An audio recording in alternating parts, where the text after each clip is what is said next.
Hello everyone, আসসালামু আলাইকুম। This is মুক্তি সামরা কিচেন ব্লগ থেকে সবাইকে স্বাগত।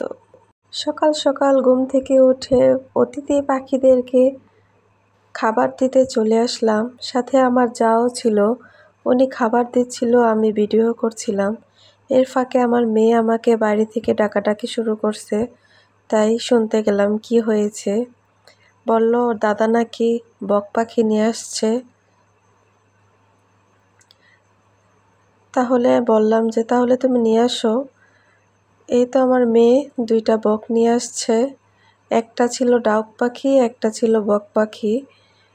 আজকে আমার শ্বশুর 5টা বক শিকার করেছে, আমাদের দিয়েছিল 2টা, আমার যাকে একটা, তারা নিয়েছিল 2টা। অনেক দিন পর বক পাখি দেখলাম, রান্না করব, অনেক ভালো লাগলো দেখে। আমার মেয়েকে নিয়ে বলতেছিলাম যে এগুলো নেও, একটু ভিডিও করি। অনেক ভয় পাইছে প্রথমে, তারপর ধমক দিয়ে বললাম, তারপর ধরলো। এখন আর ধৈর্যে কুলাচ্ছিল না, তাই রেখে দিয়েছে। আমাকে বলতেছে তুমি বেশি ঢং করো পাখিগুলা নিয়ে।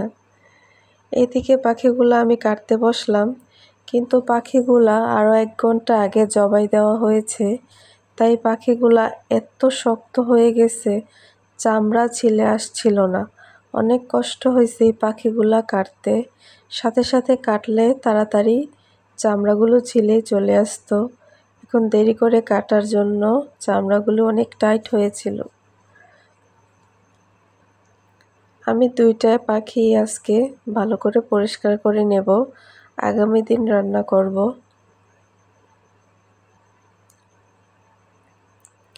এমন শক্ত ছিল, আমার এগুলা টানতে টানতে বিরক্ত হয়ে গেছি। এদিকে আবার ছোট মেয়ে এসে বারবার পাতিল নিয়ে চলে যাচ্ছিল। বকের কি মাংস না, বকের কোনো সেরকম মাংসই নেই। যাক, যেমনই হয়েছে আলহামদুলিল্লাহ, ভালো মাংসই হয়েছে। এগুলো আমার একবেলা চলে যাবে। এদিকে আবার গাছ লাগানোর জন্য মাটি নিতে আমরা আসছিলাম 3 জন, একটা আমার চাচতো জা আর একটা আমার আপন জা। আমার চাচতো জা মাটি নিবে, চুলা তৈরি করবে, তাই মাটি নিয়ে যাচ্ছে। অনেক হাসি পাইছিল, উনি আমাদের বলতেছে তোমাদের ক্ষেত থেকে মাটি নিতেছি, তোমাদের জিজ্ঞেস করে নেই, না হলে তো আবার চুরি হয়ে যাবে। সেজন্য হাসি পাইতেছে, আমাদের সাথে আসছে মাটি নিতে, আবার আমাদের থেকে জিজ্ঞেস করছে মাটি নিবে কিনা। যাই হোক, মাটি নিচ্ছিল। আমার যা খুবই কম পরিমাণের মাটি নিয়েছে, কারণ উনি গাছ লাগাবে। আর আমার ওই যা চুলার জন্য নিয়েছিল, কারণ চুলার মধ্যে অনেক বেশি মাটি লাগে। ভাবতাছি এত ওয়েট কিভাবে বাসায় নিয়ে যাবে। নিশ্চয় নিতে পারবে, বসে বসে এই চিন্তাই করতেছিলাম। পারবে দেখেই তো নিতেছে, আমার মতো মেয়ে তো আধা বালতিও আমি নিতে পারবো না। চাইলে সব কিছুই হয়।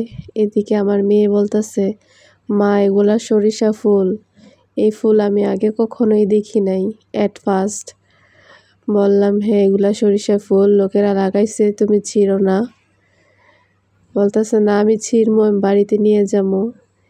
এদিকে ভালো করে হয় নাই, খুবই খারাপ ফসল হয়েছে।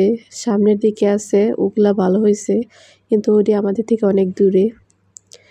এই তো মাটি নেওয়া শেষ, তারপর বিকেলবেলা ঘুরতে গেলাম, কিছু কেনাকাটা করলাম মেয়ের জন্য। আমরা হালিম খেয়েছিলাম, ওর হালিম ভালো লাগে না, তাই ও ফুচকা খাবে। তাই ও যখন ফুচকা খাচ্ছিল, ওকে একটু ভিডিওতে নিয়েছিলাম।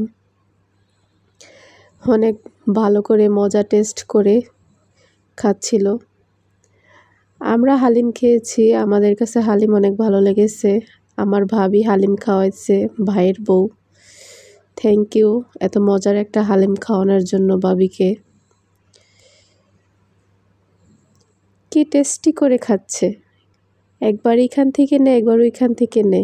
কি বোঝে ফুচকা খাওয়ার, সবাই চিনে ফুচকাটা এত মজা যে।